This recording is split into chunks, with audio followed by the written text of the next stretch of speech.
My name is Nora Callahan, and on the night I turned 34, my mother threw me a birthday dinner with a moving truck built into the plan. Private room, cloth napkins. My whole family circled around one long table. Halfway through her toast, she leaned toward my father and dropped her voice low, the way you'd order a second bottle of wine. Since everyone's here, have Dean let the movers into her place tonight. My brother set down his fork, grabbed his coat, and walked out without a single word to me. The party rolled right on. Candles, cake, my mother singing loudest of anyone. An hour later, Dean came back through that door, with his face the color of old snow and his phone still lit up in his hand. He bent down and whispered in her ear, "Mum. The movers called the police." Her smile died somewhere between the coffee cups. And then my phone, the one she'd tried to get me to drop into her little basket by the door, started ringing, loud, in front of everybody. What happened when that officer asked for the owner of record is the part my family still won't say out loud at holidays. Welcome back to Untold Secret Hub, where quiet people finally get loud in exactly the right moment. If your family has ever treated your front door like it belonged to everyone but you, stay with me. Drop a comment when you're ready, and subscribe if this is your first time here. 2. Let me back up 14 months, to the spring my mother started measuring my apartment with her eyes. I'm an ICU nurse at Ashford Memorial, up in Vermont. 11 years on the floor, most of them nights. My hands don't shake. That's not bragging. It's just what happens once you've steadied enough IV lines at 4 in the morning that your hands stop asking permission to be calm. I live alone in Unit 1 of an old converted carriage house on Birchwood Lane, 12 minutes from the hospital. Wide, plank floors that creak in the same 2 spots every time. A porch light I rewired myself last spring. Rent, as far as my family knew, was $900 a month, paid to some management company nobody had ever met.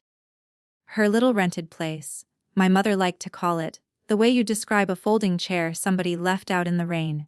She said it at Easter. She said it at my cousin's confirmation.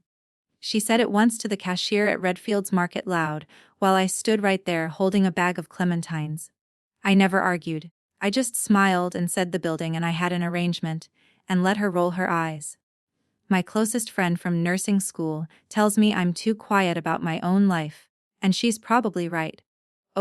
Responsible, she calls it. You spend enough years keeping a whole hallway of frightened families calm, and you start doing it at your own dinner table too. Smoothing things, absorbing things, keeping everyone else's numbers in range. That was my job in the Callahan family. The steady one. The one who didn't need anything, so she became a convenient shelf for everyone else's needs. I'm telling you all this because you need the us before picture. Before the folder, before the crowbar, before a moving crew stood on my porch at 7 in the evening and made a phone call my mother will never forgive them for. It started like most family disasters do, over pot roast. Sunday dinner at my parents' house ran on assigned seats nobody ever assigned out loud. Mom, Patricia, at the head near the kitchen, commanding the table like she was running a small, exhausted airline. Dad, Walter, at the far end, nodding along. He's spent 38 years agreeing with my mother, in the same mild voice he uses on car salesmen. My brother Dean showed up 20 minutes late with his wife Brooke, kissed Mom's cheek, and stole a roll off my plate like we were still 9 and 12. Somewhere between the roast and the pie, Mom asked if my landlord had raised my rent yet. I said no. She smiled at the table like I'd confessed to something. 33 years old and still renting. She set down her fork. You know what your father and I had at your age. Equity. Equity didn't keep me warm at night, I said, which was my mistake, because sarcasm to my mother is an open invitation. She patted my hand the way you'd pat a difficult patient, which I found professionally insulting. You rent a life, Nora. We built one. When nobody laughed, but nobody objected either, and that silence was its own kind of applause. Dad studied his plate. Dean checked his phone. I looked around at the house my mother built. The good drapes, the china cabinet, the wall of framed Christmases. And that's when I noticed the envelopes. A stack of them, wedged behind the flower vase on the sideboard, shoved there fast, the way you hide things from company. The top one had a red stripe across the corner, the kind banks use once they've stopped asking nicely. My mother caught me looking and slid the vase 3 inches to the left. Pay, she said. I said yes to the pie. I drove home doing the math on that red stripe, and none of it added up to his equity. Two Sundays later, my mother stood before dessert with her champagne posture on. Your father and I have decided to simplify. We're selling the house. Simplify. The way other people say cruise. She called it a fresh chapter. She'd already had the hedges trimmed for photos.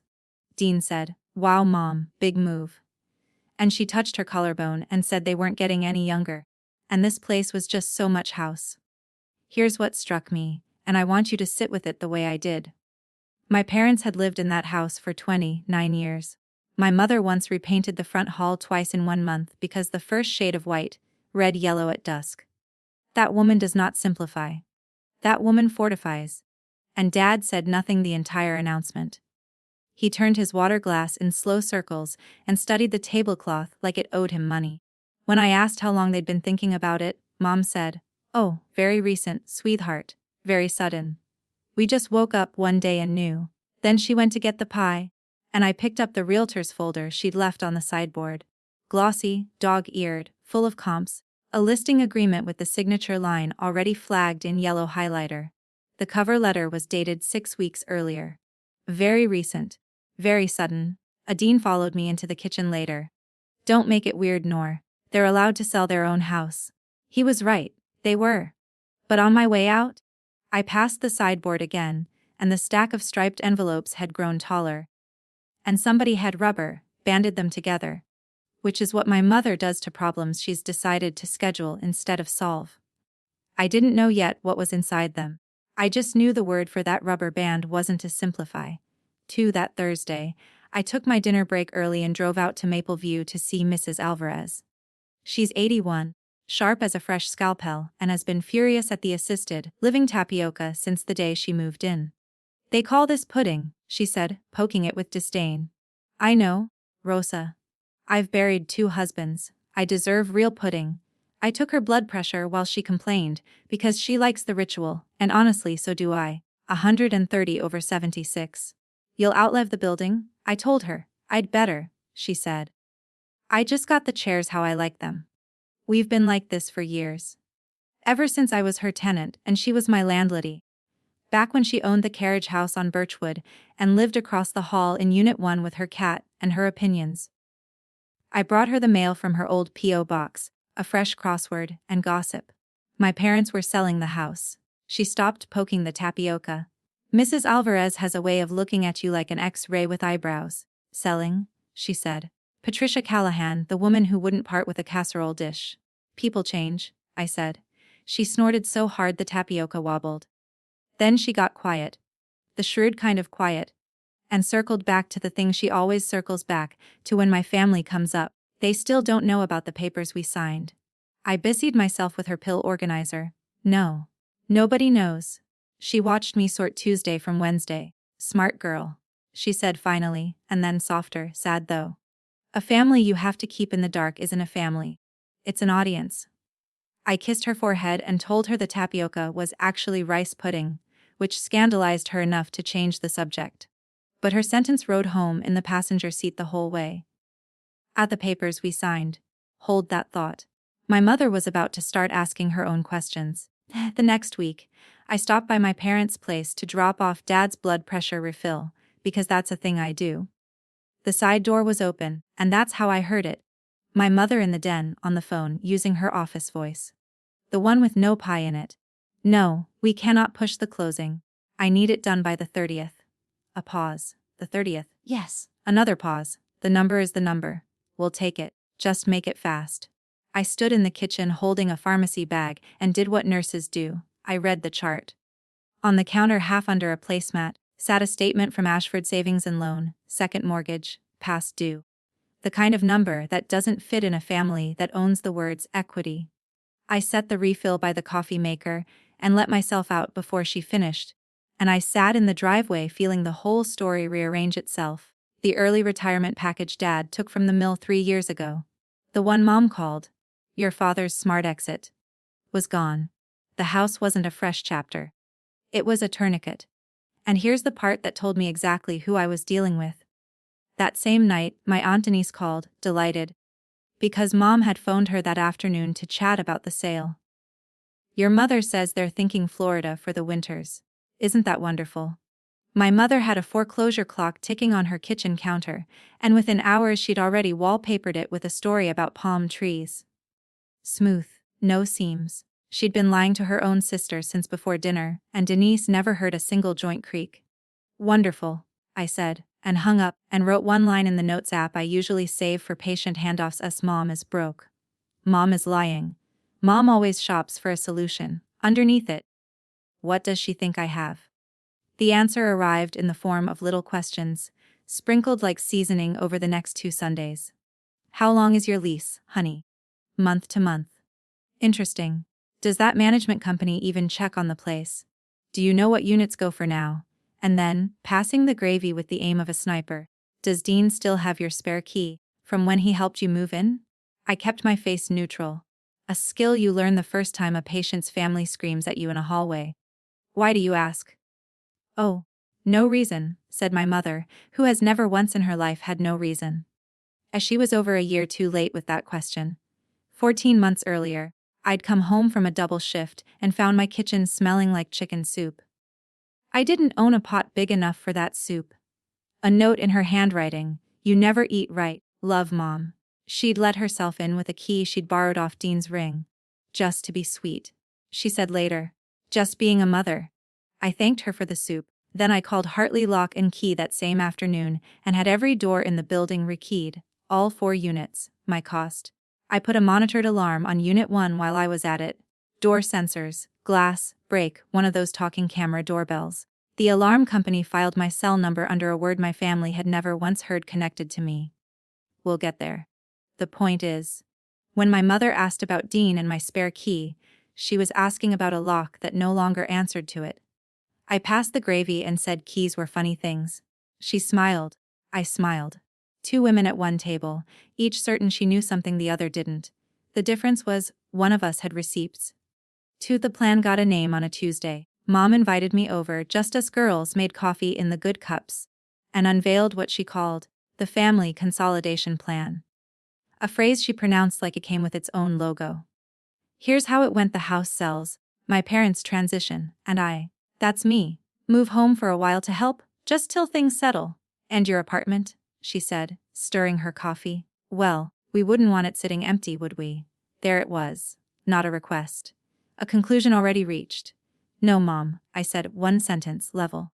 I'm not giving up my place. Her chin did the wobble. Not the sad wobble, the loading wobble, like a slot machine deciding which guilt to pay out. She landed on the classic.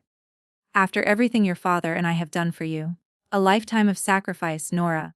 I carried you for 9 months. And I've been carrying Dad's prescriptions for 6 years. I said. Maybe we're square on carrying things. Too far. Maybe it felt fair at the time. She inhaled for round 2, and right then the phone rang in the den, and my father did something he never does. He moved fast.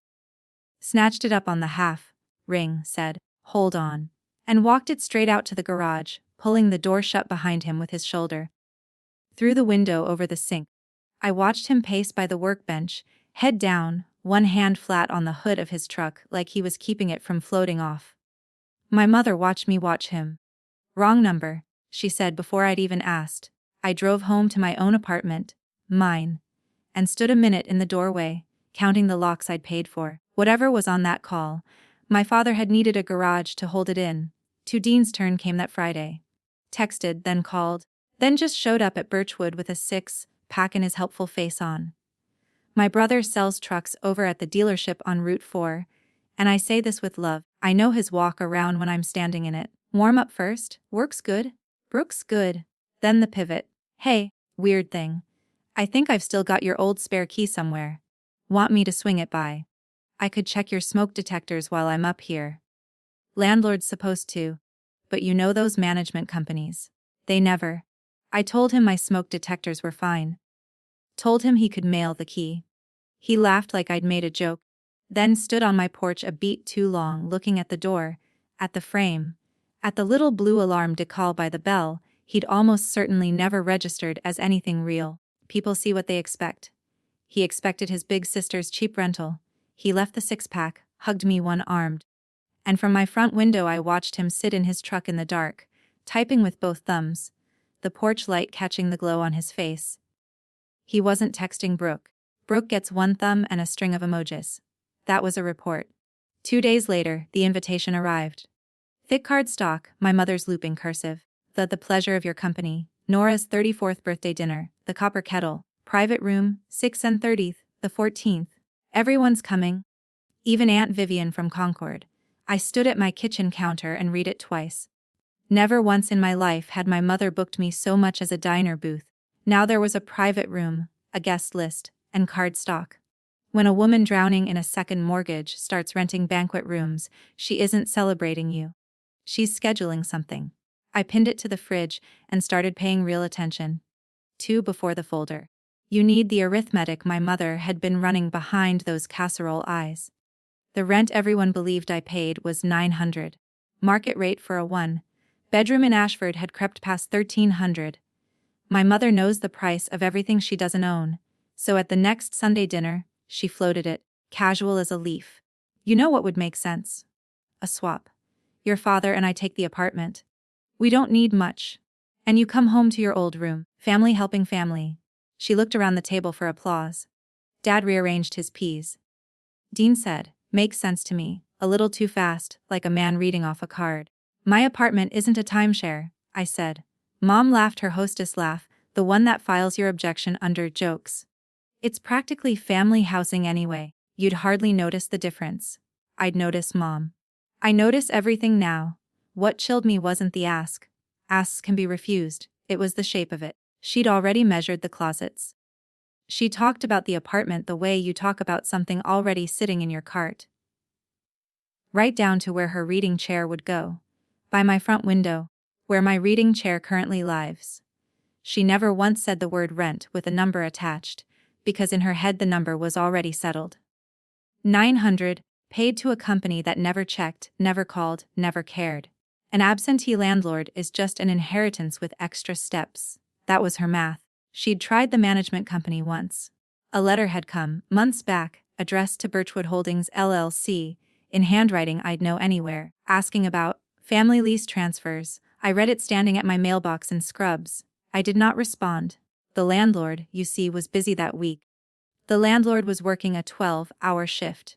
My Aunt Denise called on a Wednesday while I was pulling into the hospital lot, opening with congratulations. You're a good daughter, Nora. Not everybody would do it. Giving your parents the apartment.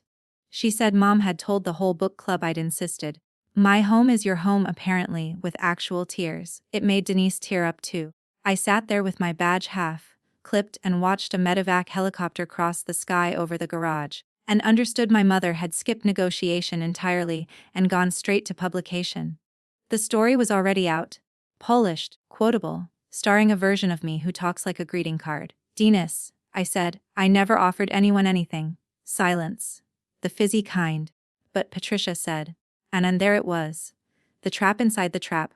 To correct the story, I had to call my mother a liar to her own sister, which would get reported back as Nora's having some kind of episode. My mother builds her lies like handrails. You can't knock them down without looking like the one who's falling. If Mom's moving somewhere, I said, calm as a discharge summary. It's news to me. Maybe ask her about the closing date on the 30th, let her chew on that specific number. Denise went quiet in a new way.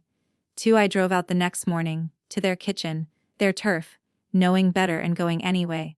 Mom was wiping counters that were already clean. I set my keys on the table, so my hands would have somewhere to not go, and asked it plain. Denise thinks I'm giving you my apartment. Where would she get that? My mother didn't flinch.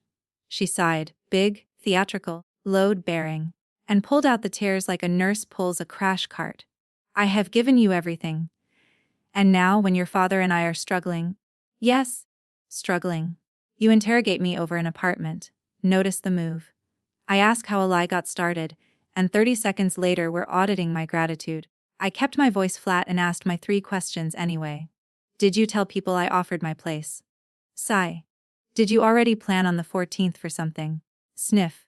What happens on the 30th, Mom? At that last one, her chin came up and the tears switched off like a tap. Fastest recovery in New England.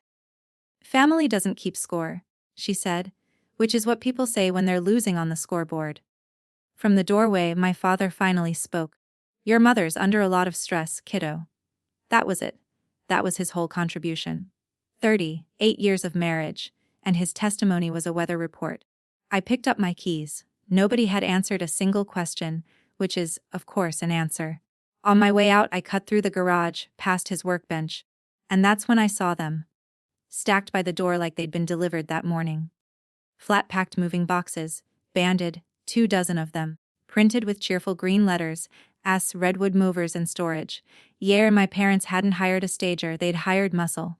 I took my questions to Maple View, because Mrs. Alvarez is the only person I know who's never once told me to calm down. I told her all of it. The sale, the book club, the boxes with the green letters. She listened the way old landladies listen, adding up damages. Then she set down her crossword pen. Let me tell you about my nephew Colin, she said. When my second husband passed, Colin came around every Sunday. Brought pastries, fixed the gutter. Sweetest boy you ever saw. Right up until he had a lawyer draw up papers to buy this building off me for half what it was worth. Simplify your life. Aunt Rosa, that was his phrase, simplify. She looked out at the parking lot, and 80 years of weather crossed her face in about 4 seconds. Everyone thinks a woman alone is a door left open. Colin thought it. Your mother thinks it. They don't knock, sweetheart. They just try the handle. What did you do about Colin? She smiled at her crossword. I changed what the handle was attached to. Same as you did. We sat with that a minute. 2 women, 25 years apart, who'd learned the exact same lesson. Before I left, she grabbed my wrist with that little bird grip that could still bend a spoon. The papers we signed, she said. You keep a copy somewhere your mother's never been. Yes. Safe deposit box at Ashford Savings. +1 in a folder my purse has learned to live with. Good, she said, and picked her pen back up. Because here's the thing about people who try handles, Nora, sooner or later they stop trying handles. She filled in a word, neat block capitals, and turned the crossword around so I could read it. 7 across. Clue. Forced entry. Answer of a BORGLR. Now you get the papers. Nearly 4 years ago, on an ordinary February night, I came off shift and found Mrs. Alvarez's porch light off and her door unlocked, which was wrong, because Rosa Alvarez locks her door like it owes her rent.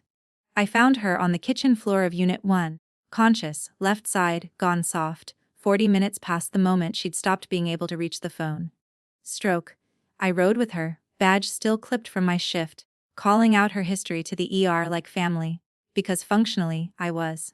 What followed was 8 months of the unglamorous stuff. Rehab schedules, medication sorting, driving her to speech therapy in my dented Corolla while her nephew Colin circled overhead like weather radar.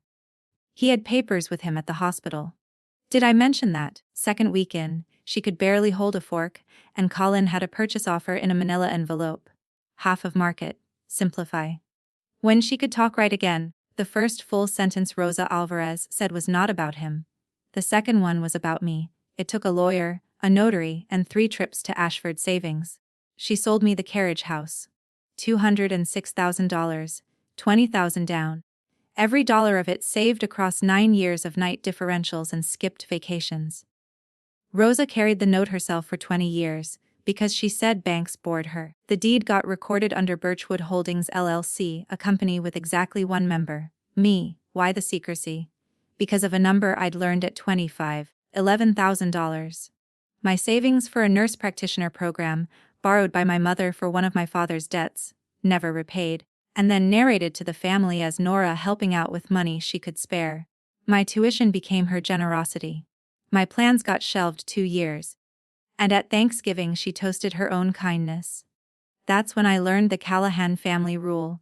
Anything of mine that could be seen could be spent, so I built something they couldn't see. You ran a life, Nora. I signed the deed on a Tuesday, drove home, and said absolutely nothing. 3 tenants, a mortgage held by a woman who believed in me, and a secret with wide plank floors. Being a secret landlord is mostly unglamorous plumbing. Mr. Whitfield in Unit 3 is 79 and calls me, the nurse upstairs, even though I live below him. When his water heater died last winter, I had a new one installed before his evening tea, and he tipped me $5, which I've framed in my head if not on my wall. Unit 2 is Priya Desai and her daughter Maya, who is 8 and conducts formal inspections of my flower boxes with a clipboard made from a cereal box. Priya works the front desk at a dental clinic and pays her rent 3 days early like it's a religious observance. I haven't raised it on her once in 3 years, because I remember $900 feeling like a mountain. Unit 4 stays vacant on purpose. My someday unit, half painted, where I keep the ladder and my winter tires. The building knows the truth about me, even if my family doesn't, and the building is not naive. After the chicken soup incident, I didn't just rekey. I wired Unit 1 properly. Sensors on both doors, glass, break in the front room, a doorbell camera with a firm little robot voice. You are being recorded. Police may be notified. The monitoring contract sits in a drawer in my file cabinet, and there's one line on it I catch myself rereading some nights. The way you check a lock you already know is locked. At account contact, priority 1 owner N. Callahan, followed by my cell. At owner. Funny word. My mother had spent months circling a cheap apartment with an absentee landlord, and the absentee landlord was the daughter she'd been circling. Keep that contract in your mind, right next to the folder we're about to find. Those two things were on a collision course, and it had a date on it. 2. The next Sunday dinner had an agenda taped to it. Mom stood at the head of the table and announced, bright as a game show host, that the house had sold. Full ask, cash buyer, closing set for the 30th. We hand over keys by month's end, she said. So everything has to be out by the 15th. Everything has to be out. File that phrasing away. Aunt Denise, invited purely as an audience, asked where they were moving. Oh, we have a plan, Mom said with a little wave, like the plan was a surprise party. Uncle Frank stared into his mashed potatoes like they might contain an exit. Brooke asked Dean twice if he was feeling okay. Dad said the pot roast was excellent, his boldest statement in weeks. Then Mom turned the beam on me. And you, birthday girl. Keep the 14th free all evening. Dinner's on us this year. The whole family. Even Aunt Vivian. I want everyone exactly where I can see them, is what she didn't say but might as well have. I did the math instead of laughing along, closing on the 30th. House empty by the 15th. Big family dinner on the 14th. The night before the empty day deadline. With every Callahan seated in one room where she could see them. My mother plans like a wedding coordinator with a grudge. Nothing on her calendar is decoration. Halfway through pie, Denise's phone chirped. Oh, Patricia. Do you need help with a truck? Frank's got the trailer. My mother said, Al handled. So fast the words got a speeding ticket. Al handled. Handled how, Mom? Handled by whom? Because I found it because I'm the daughter who helps. Over, responsible. Remember. My mother could plot against me all week, and I'd still show up Saturday to bubble, wrap her china. Because somebody responsible had to. That's been my job title since I was 9. She was upstairs directing Dad through the closet. I was in the kitchen boxing the everyday dishes, and I ran out of packing tape. 3rd drawer down, left of the stove, the junk drawer where tape has lived since the Clinton administration. I pulled it open. No tape. Instead, a folder. Manila.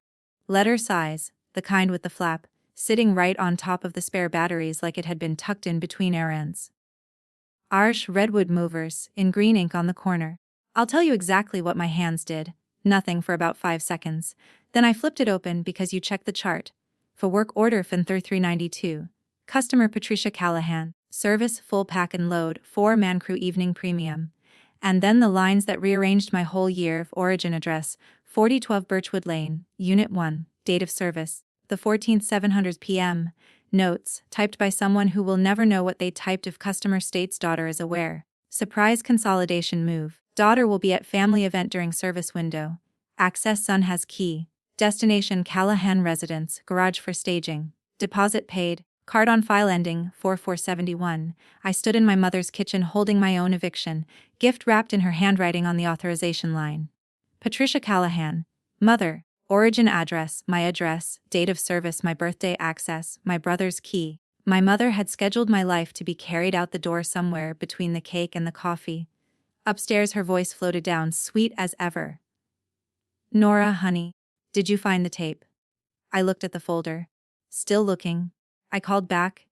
The one completely true sentence I'd say all night. Here's what panic looks like on an ICU nurse. It looks like inventory. My pulse went loud in my ears and my hands went to work anyway. I laid the folder flat and photographed every page with my phone. Work order front and back, deposit receipt, the scheduler's notes, the authorization line with her signature sitting there like a fingerprint. 2 shots of each. Because the first one's always blurry when your hands are lying to you about being steady. Then I squared the pages, closed the flap, and set the folder back exactly as I'd found it. Flap toward the stove. I even nudged the drawer so it stuck a half-inch open, the way it always sticks. You're wondering why I didn't march upstairs and burn the house down with it right then. I'll tell you exactly why. Because I knew my audience. Confront her now, and the folder becomes a misunderstanding. The tears arrive on schedule, the sacrifice speech gets its encore, and Redwood Movers gets a polite call. Moving the date, not canceling, to some Tuesday when I'm on shift, or a weekend I'm at a conference. Some night with no dinner and no witnesses and no candles, and the whole family already believed I'd offered. She'd built that story first. In that courtroom, I was just a woman having an episode over her own generous idea. You don't interrupt a scheme mid-diagnosis, you document it and you protect the patient in this case being my entire life at 412 Birchwood. Overhead, floorboards creaked toward the stairs, her tread, quick, hostess light. I grabbed a roll of packing tape off the counter, where it had been sitting in plain sight the whole time, because of course it had. She swept in and beamed. Found it? Aren't you wonderful? She glanced at the drawer, then at me, then at nothing. Almost done with the dishes, she said. Almost done, I said. Neither of us was talking about dishes. Top Monday morning, before my shift, I sat in the hospital parking garage and called Redwood Movers. A cheerful scheduler named Kayla picked up. I gave her the work order number off my photo and told her the truth in its Sunday clothes. I'm the tenant at the origin address, and I do not consent to this move. The keys clicked. Okay, I do see the order, ma'am. Booked by Patricia Callahan for the 14th, 7 p.m. Says here you're aware of it. There's a note, surprise consolidation move. A surprise consolidation move. Somewhere, a scheduler had typed that phrase without hearing sirens in it. I said the surprise part was accurate, and the aware part had just become accurate, and that nobody had my permission to enter Unit 1. And here's where I hit the first wall, and I want you to feel its full institutional smoothness. I understand, ma'am, but the reservation belongs to the customer who booked it. Only Patricia Callahan can cancel or change this order. It sounded so reasonable in her script. Their booking, their deposit, their name. Then flag it, I said, in my charged nurse voice. I want an objection on the file. Tenant of record at the origin address states no one is authorized to enter. If your crew shows up on the 14th, they'll be standing at a door they have no legal right to open. And I want a note in your system proving your company knew that in advance. That word, legal, changed the temperature. A supervisor named Marcus came on, recited the policy again softer, then gave me exactly what I wanted: a reference number, logged, timestamped 8:47 a.m. Monday. I wrote it on the back of my parking pass. Mom, Marcus said, almost off script, before we hung up. For what it's worth. The crew chief on that job's been with us 20 years. Denny doesn't open doors that feel wrong. I thanked him. Neither of us knew yet how right he'd be. Wall number 2, the non-emergency police line, where a patient dispatcher explained kindly that Vermont hasn't yet criminalized planning to be awful. If someone enters your residence without permission, ma'am, that's when we can act. Call the moment it happens, or your alarm company can notify us. A wall number 3 I went to see in person. Sam Wetlock and I did undergrad together before she went to law school. Her office sits above a flower shop on Elm Street and smells like paperwork and lilies. She read the work order photos twice, whistled low, and gave it to me straight. Option 1, a no trespass letter to your mother, formally served. Feels great. Works slow. And it tips her off. Served Tuesday, rebooked by Wednesday for a night you're on shift. You told me yourself the company only answers to her. Option 2, an emergency injunction. Real emergencies, real filings, real weeks you don't have. The 14th's 5 days out. She folded her hands. Option 3. You let the play run. Onto a stage you've already built: new locks, monitored alarm, verified video, priority dispatch, your objection logged, timestamped. 5 days before the date. She looked at me. Nora, do you understand what you've already done? The only way her plan works now is if she orders someone to break into your home in front of professional witnesses. I said out loud the thing I'd been circling for days. I can't stop the play. I can only decide what stage it lands on. Sam nodded like I'd finally passed the bar. Lock your doors. Log everything. Go eat your birthday cake. Walking to my car, I felt something strange settle over me. Not rage. The same cold calm I get when a monitor starts screaming. You don't argue with the rhythm strip, you prep the room. My mother had set the date. Fine.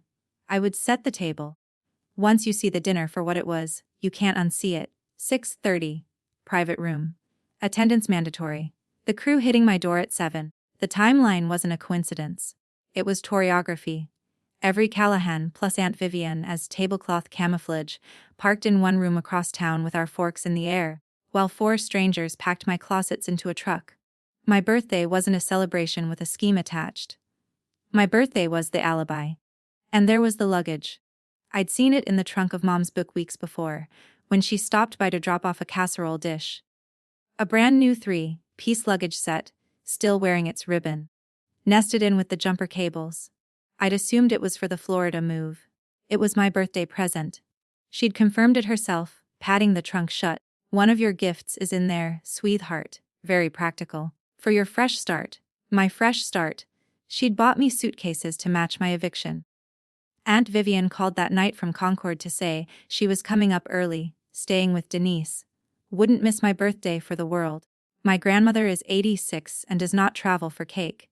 Something in me almost told her everything, right there on the phone. I didn't. Not yet. I'd finally accepted something about my family. Nobody had ever believed my version of events, until they saw it with their own eyes. Fine. On the 14th, there'd be eyes. I stood in Unit 1 with my hand flat on the new deadbolt, feeling it hold, and I said it out loud to the empty apartment, calm as a bedtime prayer. Let them come. The last 48 hours, I ran my checklist the way you'd run a pre-op. Call the alarm company.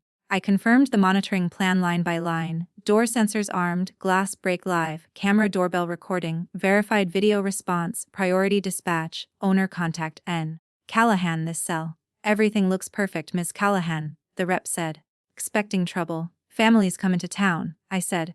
She laughed. I didn't. Call 2 Priya, in Unit 2. I kept it light. Some relatives had gotten confused about addresses, so if she saw a moving truck or strangers at my door on the 14th, don't go out, don't confront anyone, just call me and stay inside with Maya. Priya, who once watched a repo crew take the wrong car from the clinic lot, required zero convincing. Locks and phones. Got it, she said. Maya will be thrilled. She loves enforcement. Call 3 Mr. Whitfield. Same speech minus the alarm details, plus a reminder his hearing aids work better. Then the folder. Not my mother's, mine. Brown leather, small enough for my purse. Into it went the printed photos of work order 339292, the Redwood Movers objection reference with its timestamp, a copy of the alarm monitoring certificate, and one more document, a certified copy of a deed recorded 3 years back. A Birchwood Holdings LLC sole member Nora M. Callahan. I hadn't decided whether that last page would come out of the folder on the 14th, but a good nurse stocks the cart for the code she hopes won't happen. I set the folder by my keys, laid my dress out like armor across a chair, and stood a while at my front window, watching the porch light do its steady, unbothered work. Somewhere across town, my mother had a folder too, and hers said 700 p.m. 2 folders, 1 address. My mother had done her homework on everyone at that table except the landlord. And the landlord had done hers in ink. The copper kettle's private room glowed like a commercial for family. White cloth low candles, a crook to happy 34th, Nora banner that somehow made it worse. Everyone was already seated when I walked in at 6:30 sharp. Mom in her hosting pearls, Dad in the good sweater. Dean looking like a man at his own sentencing, Brooks sweetly oblivious beside him. Denise and Frank thanked Aunt Vivian, who caught my eye across the table and touched one earring. Approval. Mom hugged me for cameras that weren't there. 34, my baby. The gifts were stacked on a side table, and crowning the pile sat a large box in silver wrap, exactly the dimensions of a 3-piece luggage set. She saw me clock it. Something practical, she said, eyes shining, for your fresh start. I said I couldn't wait, and meant it in ways she'd understand by 9. We sat. Wine appeared. My mother rose, tapped her glass, and delivered a toast I want printed somewhere permanent. Everything we do for each other. Every single thing. She checked her formation while she said it, a general reviewing troops. Dean raised his glass a beat late and drank a swallow too big. Brooke whispered something to him. I caught the words, "You're sweating." Then, from her seat, Aunt Vivian's dry voice, "Lovely, Patricia, which each other is it tonight?" A beat of silence. One candle flicker's worth. My mother laughed it off, "Mother, honestly," and signaled for the bread. Under the table, my purse rested against my ankle and inside it, the brown leather folder, and inside that a deed. Salads landed. Small talk resumed, and I watched my mother do exactly the thing I'd been waiting for since 6:30. She turned her wrist, glanced at her watch and smiled at absolutely no one. 651. Whatever she was counting toward had a schedule and it was running on time. At 60:55, my mother produced the basket, wicker, ribboned, prepared in advance. New family rule, she announced, bright as a cruise director. Phones in the basket. Tonight is about being present. She passed it around and phones dropped in. Dad's, Dean's, Denise's with a giggle. When it reached me, I smiled and kept my hands in my lap. Mine stays in my purse, Mom. Nurse habit. If the hospital calls, I answer. She held the basket at me a beat too long, and I watched something flicker behind the hostess glaze. Recalculation. Then she trilled, "Of course, our little lifesaver," and moved on because arguing would have made it a scene, and tonight of all nights, my mother needed no scenes. 6:58, water refilled. 7:01. She checked her watch again. Fourth time in 10 minutes. 7:04, entrees landed and the waiter left. And then it happened. The moment I'd been living toward for 5 days. My mother leaned toward my father, dropped her voice to that under the organ church murmur, and said, "Since everyone's here, have Dean let the movers into her apartment tonight." Is her, sitting 3 chairs away, at her own birthday party. I had become a pronoun. Dad didn't answer, he just glanced at Dean. One small nod, the kind that costs a man everything. Dean pushed back his chair. "Gotta grab something from the truck." He mumbled to nobody, and took his jacket with him. "For a thing you grab, you don't need your jacket." The door swung shut behind my brother, and the party rolled on. Denise praising the centerpieces, Brooke asking if Dean seemed off, Mom saying he'd been working so hard, poor thing. I sat still inside all of it, and let the clock do its work. "If you're yelling at your screen right now," she just let him go. "I understand." But I'd already locked every door that mattered, and some lessons a family only learns at full volume. What followed was the longest hour of my life, and I spent it eating salmon. 70:15 entrees arrived, and my mother bloomed. With Dean deployed, she relaxed into her victory lap early, narrating the future in that glossy, brochure tense of hers. How nice it would be, everyone closer, family helping family, a fresh start all around. Uncle Frank got a lecture on the housing market. Denise got a preview of simplifying. I got seconds pushed onto my plate by a woman emptying my closets by proxy. 726, my watch buzzed once soft against my wrist. A front door, tamper alert. Unit once I picked up my water glass with my other hand and complimented the salmon. 729 buzz. Last brake sensor front room. Somewhere across town, 10 minutes away, a crowbar was having a conversation with my doorframe, and a robot voice on my porch was informing everyone present that they were being recorded. My mother, mid-story, was describing paint swatches. 731. Buzz at alarm confirmed. Video verified. Dispatch requested. Ashford PD 734. A text from Priya lowercase and fast. Truck out front. Man at your door. We're locked in. Good girl. I set down my fork, dabbed my mouth, and asked Denise about her hydrangeas. I have started IV lines during a fire alarm. My hands know how to be boring. But across the table, Aunt Vivian had stopped eating. She wasn't looking at my face. She was looking at my wrist, at the watch, at the hand resting too casually in my lap. Then her eyes came up to mine, and I watched my 86-year-old grandmother understand that something, somewhere, was happening on a schedule. She didn't say a word. She reached for her wine like a woman settling into her front row seat. 740 buzz, a missed call, this time from Redwood Movers. Then the waiter glided in to refill glasses, courtesy and lemon wedges. The room made its small polite noises. Underneath the tablecloth, my watch lit up one last time and went still, which meant that by now, somebody at 412 Birchwood was talking to the police. At 7:45 the door to the private room opened, And my brother walked back into my birthday party like a man returning from a war he'd lost in under an hour. Jacket on crooked. Face the color of hospital sheets. Phone still in his hand, screen up, glowing like it might ring again and finish him. Conversation snagged. Brooke half rose. Dean. He waved her down without looking, rounded the table, and bent to our mother's ear, trying to whisper it, too wrecked to do it well. Mom. His voice cracked on the word. Mom. The movers called the police. A fork stopped in midair. Denise's bite of cake froze at altitude. Uncle Frank said, "The who called the what?" My mother's face did something I had never seen it do in 34 years. It went blank. No script, no hostess glaze. Just a long, smooth nothing while her eyes flicked. Dean, Dad the door, Dean, hunting for the version of this that could still be managed. "What do you mean?" she said, very quietly. Not a question, an instruction. Unsay it, and that is precisely when my phone rang loud, that default ringtone, shameless, filling the private room from inside my purse like it had been waiting in the wings for its cue. I let it ring twice. I looked at the screen so the whole table could watch me look. Ashford PD. I stood, smoothed the blue dress my mother had campaigned for, and answered in the voice I use at 3 in the morning when a monitor goes off. Level, clear, carrying.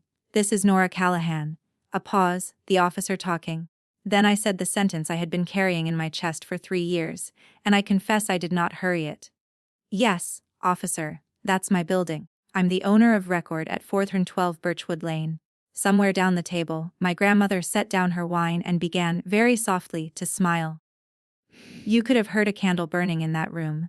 I stayed on my feet, phone to my ear, and gave the table one side of a conversation they'll be reconstructing at holidays for the rest of their lives. Yes, Unit 1 is my residence, the building is my property. Pause. An attempted entry, I understand, is the door damaged. Pause. A crowbar. Okay. And the individual on scene claims to be family. I let my eyes rest on Dean while the officer talked. My brother sat down slowly, like the chair might reject him. His name is Dean Callahan. He's my brother, no officer. He did not have my permission to enter. No one did. Pause. A citation. All right, I understand. Down the table. A small sound came out of Aunt Denise. Air leaving a story she'd believed. The moving crew. Yes, I was told they declined to proceed and called it in themselves. Please thank them for me. Pause. There's also an objection on file with their company, logged Monday morning, and my alarm service has the video verified at 7:31. Each sentence landed on the tablecloth like an exhibit. I wasn't raising my voice. I have never needed to less. No. No one is to be allowed inside. There's a tenant in Unit 2 with a little girl. If your officers could check on them, I'd be grateful. I can be there in 15 minutes. Pause. Thank you, Officer Alvarez. I'll come now. I lowered the phone and stood there a moment in the candlelight, under the crooked banner with my name on it, and looked at my family. Really looked. One face at a time, the way you assess a room in the first 10 seconds of a rapid response. Brooke lost, Denise, pale, Frank, doing math, Dad gray as wet cement, Dean hollowed out, my mother recalculating at speed, mouth already opening, and my grandmother, hands folded, chin high, watching her daughter the way you watch a storm arrive that you predicted 40 years ago. My mother got there first, because she always gets there first. It's a misunderstanding, she said to the table, not to me. Jury first, always. A mix-up with the dates, that's all. It's a family apartment, for heaven's sake. The movers were supposed to. And there she stopped, because the next word was going to be helping, and even Patricia Callahan could hear how that would sound in open court. I stayed standing. I kept my voice at 3 a.m. You booked movers to empty my home, Mom. Work order 3392, 7 p.m., while you sang to me over cake about the family plan. Her hands flew up. Which you knew about. Stop.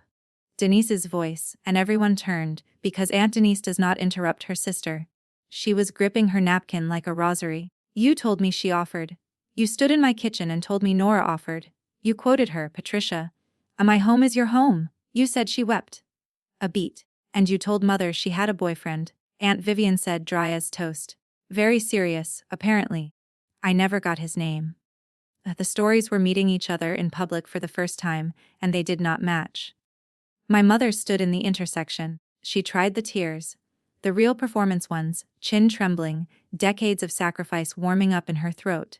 And then my father, silent since the phone rang, did the single most honest thing he'd done all year.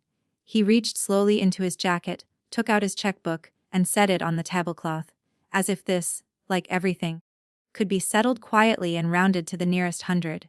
My grandmother looked at that checkbook, then at him, and said softly, to no one in particular, "There it is." I didn't know yet what she meant. I was about to. It was Dean who broke it open, the way pressure always finds the weld. He'd been sitting hollow since the phone call, and when Mom's tears cranked up, he suddenly couldn't carry his half anymore. "Don't." His voice came out ragged, aimed at her.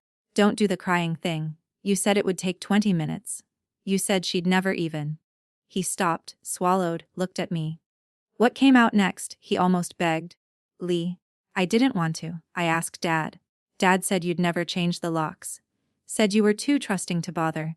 He's the one who handed me a key last month. He paid the deposit. It's his card on the order." Dean's voice went to pieces. "Card ending 4471. The room did not gasp. It went quieter than that. The quiet of something underneath finally breaking loose.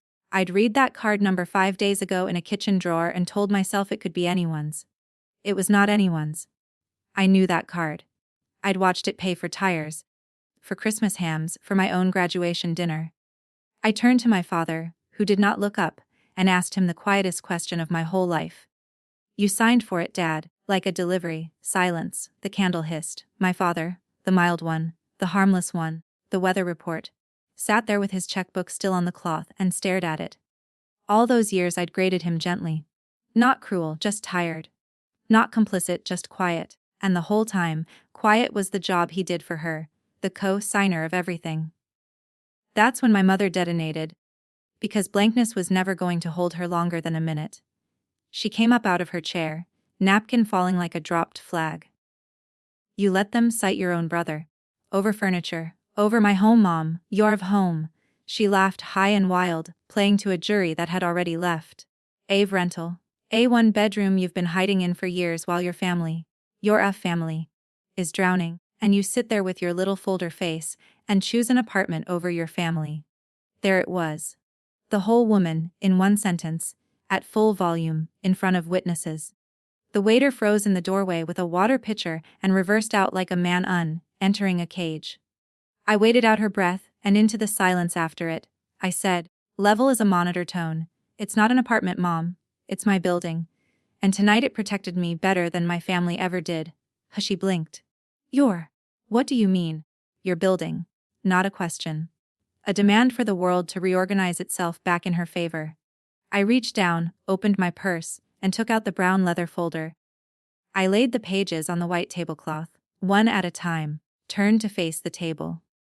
"The way you deal cards to people who've been playing your hand for you all night. Certified copy of a deed, recorded 3 years ago at the county. Birchwood Holdings LLC, sole member Nora Callahan." Silence. "The building at 412 Birchwood, 4 units. I'm not the tenant, I'm the landlord. Rosa Alvarez sold it to me herself. I did her stroke care, and when her nephew tried to lowball her out of it, she chose me instead. Seller financed. I've made every payment for 3 years on night shifts." I turned the second page. "Alarm monitoring certificate. Verified video, priority dispatch. That's why the police were there in minutes." Third page. "And this is an objection I filed with Redwood Movers on Monday, 5 days ago, telling them no one had permission to enter my unit. Timestamped AT47 AM. I tried to cancel your movers, Mom. They told me only the person who booked it could do that. So I locked my doors and came to dinner." I looked at her, and I handed back her own line. The one she'd fed me over gravy like a diagnosis. "You told me I rent a life. I stopped renting 3 years ago, Mom." Denise made a sound between a sob and a laugh. "Uncle Frank said, the whole building." Brooke whispered, 3 years. Doing the math on every family dinner where my mother had called me the one who never grew up. And my grandmother nodded once, slowly, like a judge accepting exhibits, and said to my mother, with 86 years of tired in it, "You sent a truck, Patricia. To your own child. On her birthday." My mother's mouth opened, and for the first time in my life, nothing came out. The silence where her story should have been. That was the sound I'd waited 3 years to hear. 2. What happened next I'd rehearsed in my head the way you rehearse a code. Calm. In order. 1 intervention per patient. Dean first. He was staring at the deed like it might read itself to him. The citation stands, I said not unkindly. Criminal trespass and the damage to my door. Restitution's about $450. You'll pay it, and we're square on the door.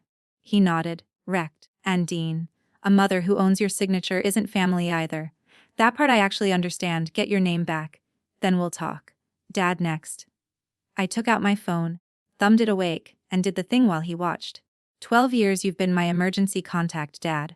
Every hospital form, first call, tap tap, don't. You stopped being my emergency the second you paid that deposit. His jaw moved. Nothing came out. My grandmother said, quietly, Walter. The exact voice you'd use on a dog on the counter. And my father put his checkbook away. Last, my mother. I took the envelope from my folder, the one Sam had helped me word, and set it beside her wine glass, tidy as a place card. That's a formal no trespass notice for 4 Birchwood, all 4 units. Dated today. If you come onto the property, any tenant can call the police, and now they know exactly who you are. She stared at it. Also, Redwood keeps your $600 deposit. Their contract has a fraud clause. Telling them your daughter approved this counts. Your closing's on the 30th. Where you land after that is your plan to make. I stopped being your plan B at 7 o'clock tonight. And the check for the party came, and I did one last thing that nobody ever expects. I paid for my own birthday dinner. All of it. The private room, the salmon, the cake nobody finished, my mother's wine. I put my card in the leather book while the table watched, and when Denise started to object, I said I always cover my own life. Tonight included. My mother found her voice one last time as I stood to go. The old voice, the low one that used to work. You are humiliating this family, Nora. You will regret this. Family is all you. That's when my grandmother stood up. 86 years old, hands flat on the tablecloth, chair scraping back like a gavel. Patricia. The girl's family sent a moving truck to her house on her birthday. She hasn't humiliated anyone. She's the only person at this table who paid for what she has. Then she picked up her purse, hooked her hand through my elbow, and said the sentence I intend to have engraved somewhere. Drive me home, honey. This party's over. We walked out of the copper kettle into the warm evening. My grandmother and I, past the crooked banner with my name on it. I drove her, not home. She insisted on Birchwood first. She wanted to see it. The street was calm again when we pulled up. One cruiser at the curb, lights off, Officer Alvarez finishing paperwork.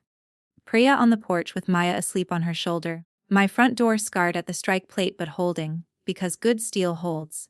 And by the truck at the curb stood a big, gray-haired man in a redwood windbreaker. Denny, the crew chief, waiting to say it to my face. Mom, we don't touch a door that fights back. Alarm went off. Camera started talking. Your brother kept saying it was fine. He shook his head slowly. 20 years of doors behind him. First time the house called the cops on the customer. Beside me, my grandmother laughed. A young woman's laugh, clear as a bell, under my porch light. Here's the after, kept short, because the truth is the story ended at that table. The locksmith came Monday, Hartley again, who looked at the pry marks, looked at me, and said, family, like a man who's seen everything. I tip him like family now. Dean paid the $450 in 2 installments, on time, with a note on the second one that just said, working on the other thing. He meant his name. He picked up Saturday shifts at the dealership, and by fall he'd refinanced the truck out from under Mom's signature. The first loan of his life with only his own name on it. That's not redemption. There's a citation with his name on it too, and we both know why. But it's a direction. Brooke sent me a card, handwritten, 3 drafts worth of ink pressure. I didn't know. I should have asked whose idea the surprise was. Hers. I wrote back. My parents closed on the 30th, right on schedule, and moved into a 2-bedroom rental across town, 2nd floor, beige carpet, a lease with rules in it. My mother, who spent a decade calling my life, renting a life, now initials a pet policy. I heard all this from my grandmother, who has appointed herself the family's neutral courier and files her reports over Sunday lunches with visible relish. Dad texted me once, in October. I'm sorry, kid, that's the whole text. I didn't delete it. I didn't answer it either. Some accounts stay open. Mrs. Alvarez demanded the entire story twice. Made me act out the part where the fork stopped in midair, and laughed until the aide came to check on her. About time they met their landlord, she said, and went back to her crossword like justice was a word she'd already filled in. Maya from Unit 2, who slept through the whole thing on her mother's shoulder, drew me a picture that lives on my refrigerator to this day. Our building, 4 windows, 1 oversized porch light, and across the top, in confident 8-year-old capitals, and Cherchiast K-EAPS US SEF, as I paid $206,000 for that building. The drawing's worth more. The no trespass notice still stands. My mother's calls go to a screened list. She leaves messages sometimes, and I listen to about 1 in 4, on my own schedule, with coffee. The way you read weather from a country you left. The terms for the door reopening were stated once, at that table, and they haven't changed the truth, out loud, to the same people who heard the lies. Not tears in my kitchen, not a card that says thinking of you with no verbs in it. The same jury, the same courtroom, the same volume. She hasn't tried. She may never. I've made my peace with both outcomes, and I want you to hear that it is actual peace. I sleep 8 hours in a building with my name on it twice. Once on a mailbox, once on a deed. My grandmother comes up one Sunday a month now, and we eat at the diner on Elm, and she orders for both of us because arguing is useless. Last visit, she looked around my apartment, the reading chair by the front window, right where it belongs, and said, "Your grandfather would have liked this place. He was also quiet, in a way people mistook." Then she tapped the deadbolt on her way out, twice, like knocking wood. Boundaries aren't walls, is what I've learned. They're locks. And the only thing a lock really does is settle, once and for all, the question of who gets a key. Here's what that night taught me, and it fits in one sentence. Family isn't whoever shares your table on your birthday. It's whoever would never send a truck to your door while you're blowing out the candles. And any love that has to be let in with a stolen key was never love at all. It was access. That's my story. 1 manila folder, a key that no longer fit, and movers who called the police on the woman who hired them. If this reminded you of someone who treats your keys like theirs, change your locks this week. Take that as your sign. Share this with someone who needs the nudge. Drop a comment below, hit subscribe, and I'll see you in the next one.